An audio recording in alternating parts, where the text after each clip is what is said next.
I think for Donald Trump, the key imperative is to improve the relationship with Russia. And you can speculate about all the reasons why he might want to do that, but he seems to have at the top of his priority list having a better relationship with Russia.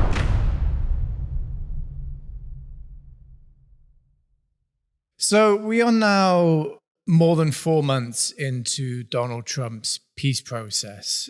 How would you describe the situation that we are currently in now?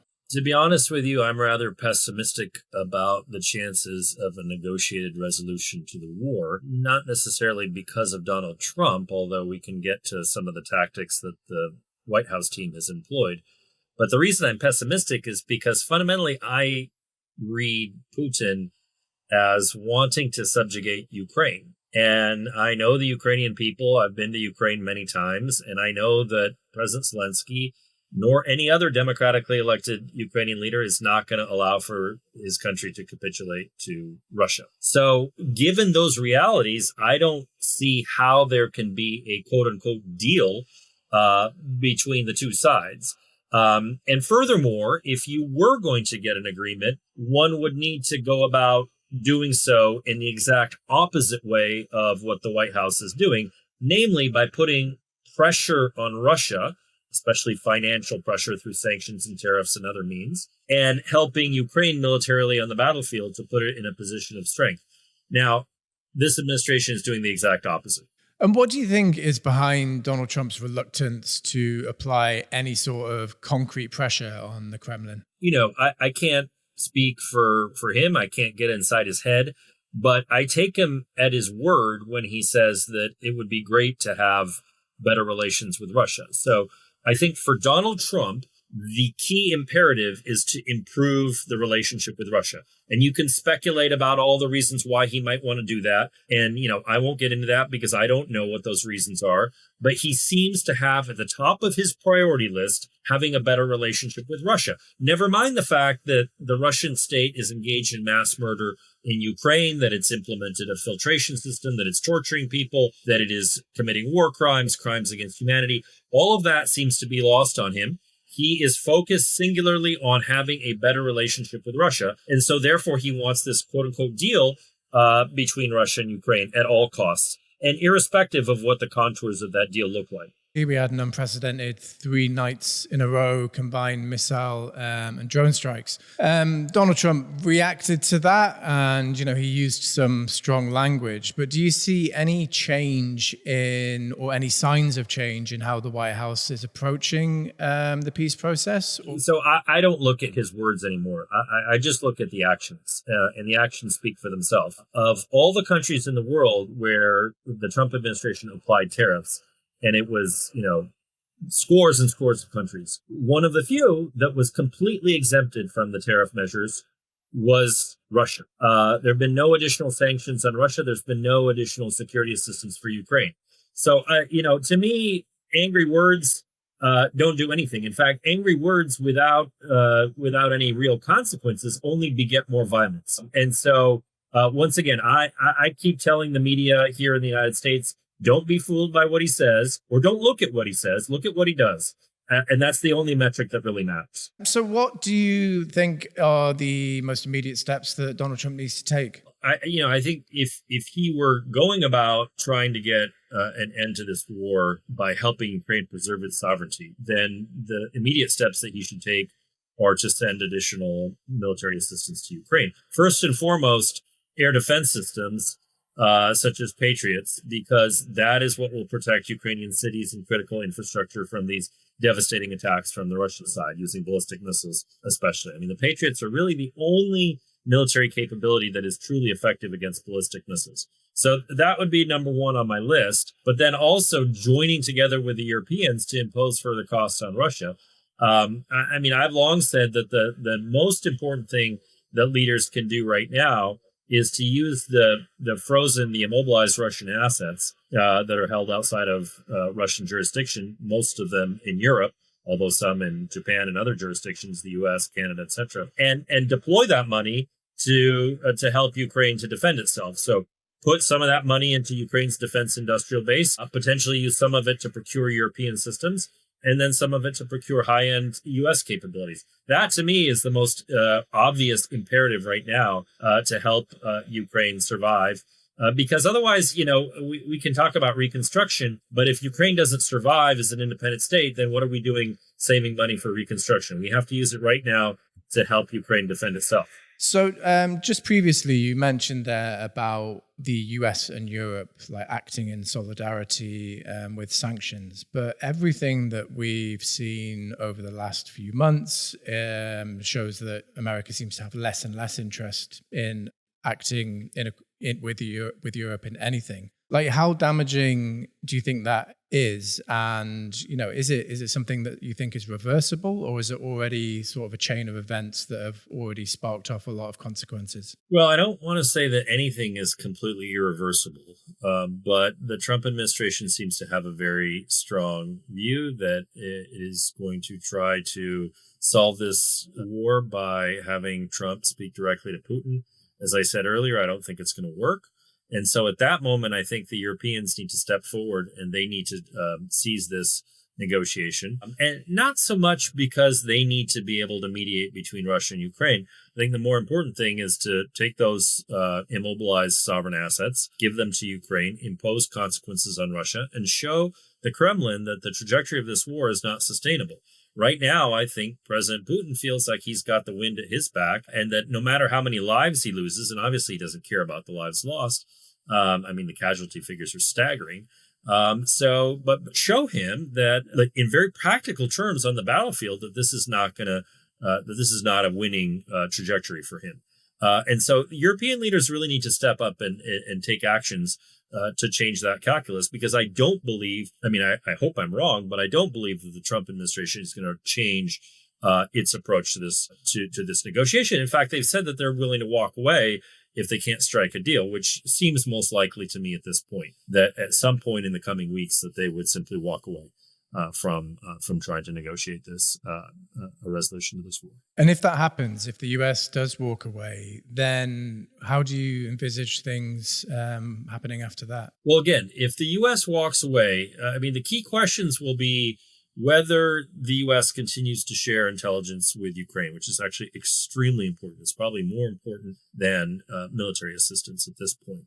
So that's an open question. And then the second is, in the absence of security assistance to Ukraine, will the U.S. allow for commercial sales to continue to go forward? Because at least that provides a pathway, if there's money, to procure some of these high-end systems like Patriots and HIMARS, etc. So those are open questions. But again, I think Europeans need to really step up and assume that the United States is not going to be there to support and do everything they can to put Ukraine in a position of strength.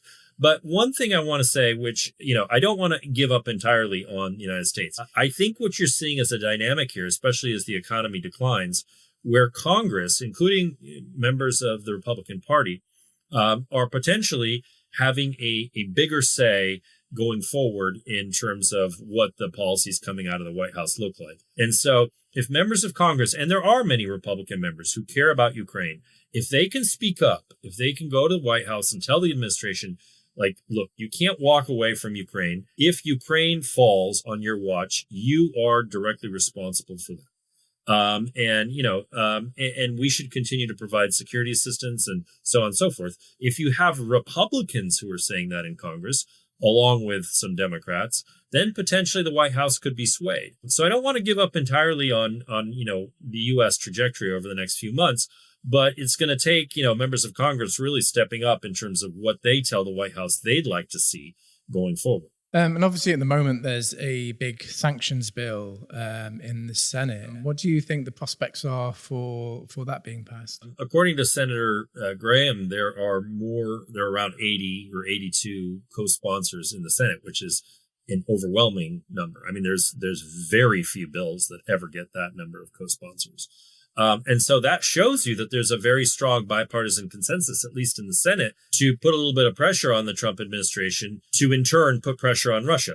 Because remember, sanctions can't be legislated. The authorities can be given to the president, but ultimately the president has to make a decision to use those authorities. So if this bill passes and becomes law, it doesn't automatically impose sanctions on Russia. It just gives the White House the tools, which frankly it already has, to be able to impose these crippling sanctions and tariffs. But we have to see whether the House, which is a lot more under the control of the White House, whether the House will take this up and whether there's a similar strong sentiment in support of this bill.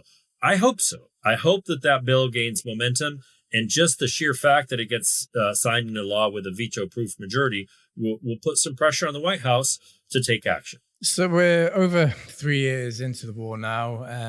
It's been an absolute roller coaster. After the first few days of the invasion, people saying Ukraine was going to fall, and then we had the counteroffensive in 2022. In terms of what a victory and a win for Ukraine looks like, has kind of changed with those events. What do you think is the best that Ukraine can hope for right now? Well, I always look at the long game. I think at some point in time, before the end of this century, all that territory is going to belong to Ukraine. I mean, Russia is an empire. It is a federation of various different nation states. And, one can speculate as to the long-term stability of that type of a governance system. Also very, very autocratic, with high degrees of repression that have really ratcheted up just in the last 3 years, let alone the last 10 years.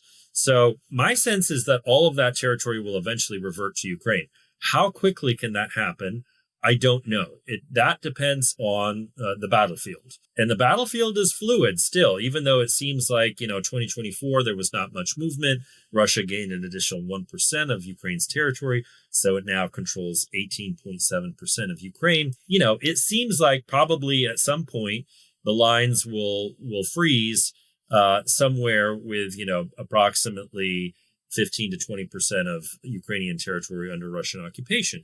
But if the Europeans were to mobilize these sovereign assets and provide a huge injection into Ukraine's domestic drone industry, all kinds of things could change. Again, as you alluded to, predictions at the start of this war turned out to be false from Western military analysts about Ukraine's ability to survive. Who would have thought that, that Russia would not immediately gain air superiority? But it has not. The skies are contested. And so let's see. But I think there is a scenario where Ukraine actually regains some of its territory. And then there's like an armistice along the lines of what we saw in Korea at the end of the Korean War, where neither side necessarily recognizes what the other is doing, but there's sort of a freeze to the fighting. That to me seems like the most likely scenario. At the beginning of this year, the idea that the US could just be walking away from this seemed, even knowing that Donald Trump was coming into the White House, seemed like a distant prospect. I can't even remember if it was on the cards even. If that happens, there's obviously going to be a lot of people in Ukraine that are very, very hurt and disappointed by that. Like, what would you say to those people as an American? Well, I remember when Donald Trump was elected, there was actually some enthusiasm in Ukraine for his presidency, which he had a first term, and you just have to look at what he did in that first term to understand the trajectory of his policies. So I think that was probably a little naive or misplaced hope on the part of many. But look, as an American, I find it appalling that there is not more military support for Ukraine right now. I mean, as I mentioned, what Russia has done is just absolutely catastrophic in terms of its abuses of human rights, the widespread use of sexual violence and armed conflict, torture, rape, all the horrific things that are happening should be reason enough for the U.S. to intervene. But if that weren't enough, I mean, it's obvious that if this aggression is allowed to stand, it sets a precedent that is just for the world order, that is a terrible precedent. And, we've had for 100 years now a policy of never allowing naked aggression to go unchecked. There were instances, for example, when Imperial Japan took Manchuria in the 1930s, where militarily the U.S. wasn't able to do anything about it. but we still condemned it. I feel like that condemnation needs to happen right now. And furthermore, we do have the resources now to be able to support Ukraine. We are a superpower, and a lot of what we give to Ukraine, it benefits our defense industries. So I would hope that, this policy will at some point change. But as I said, it's going to take probably support from members of Congress, especially on the Republican side of the aisle, for that to happen. But I'm deeply uncomfortable with the situation we're in right now, especially when it comes to my country. This is, I was ambassador to the OSCE, and for me, it is shocking and embarrassing and somewhat actually nauseating to see the U.S. vote with North Korea and Iran in a resolution in the UN. I mean, it just makes my head spin. But did you ever see it getting to the stage that it has? Yeah, actually, I did. I don't have a crystal ball. I'm not able to predict every event, but it was pretty clear to me, and I've been saying now for months and months, that the Trump administration is unlikely to negotiate an end to the war. And it's unlikely to be supportive of Ukraine in the way that the previous administration was. I'm a critic of the fact that the previous administration did not, step on the accelerator at certain crucial moments, like the fall of 2022, when it had the wherewithal to put Russia really on its back foot in a way that could have been decisive for this war. But that criticism aside, last administration provided $70 billion worth of weapons and military equipment to Ukraine, and this administration has provided zero. Right now, we're only a few hundred people short of 20,000 members, a milestone that would mean a lot to us and would make us far stronger. If you can, join us today and become a member. And you can do that at kyivindependent.com/membership.